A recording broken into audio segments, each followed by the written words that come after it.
ওয়ালাইকুম রহমতুল্লাহ। আমি এখন আপনাদের ত্রিকোণমিতি অধ্যায় 9.2 এর নবম দশম শ্রেণীর 12 নম্বর অঙ্ক দেখে যাইতেছি। 12 নম্বর অঙ্কটি আছে cos square 30 degree minus sin square 30 degree, এটার মান আমাকে বের করতে হবে। রাইট সাইডটা হচ্ছে cos স্কয়ার 60 ডিগ্রি। আমরা দেখি এখানে cos 30 ডিগ্রি মান হচ্ছে √3/2, তার উপর যে স্কয়ার আমরা আছে স্কয়ারটা দিয়ে দিলাম, মাইনাস sin 30 ডিগ্রি মান হাফ, আমরা হাফ দিয়ে দিলাম, তারপর স্কয়ার। এখন দেখতেছি এখানে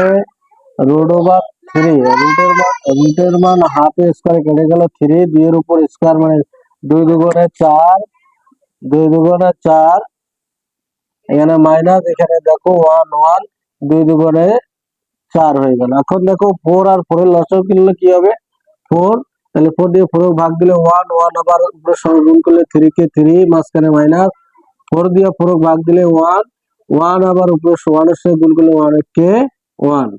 এখানে দেখো প্লাস মাইনাসে মানে এটা বিয়োগ করলে হলো 2/4। আমরা কি করলাম 2 দিয়ে যদি এটাকে ভাগ দেই 2 দুগুণে 4, অর্থাৎ 2 হয়ে গেল, হাফ পেলাম। তাহলে আমাদের রাইট সাইডটা কি আছে, রাইট সাইডটা হচ্ছে আমরা নিশ্চয়ই রাইট সাইডটা সুন্দর করে লিখবো যে রাইট হ্যান্ড সাইড এখানে cos 60 ডিগ্রি। তাহলে cos 60 ডিগ্রি মান আমরা কি জানি 1/2, এটা হচ্ছে আমার লেফট সাইড।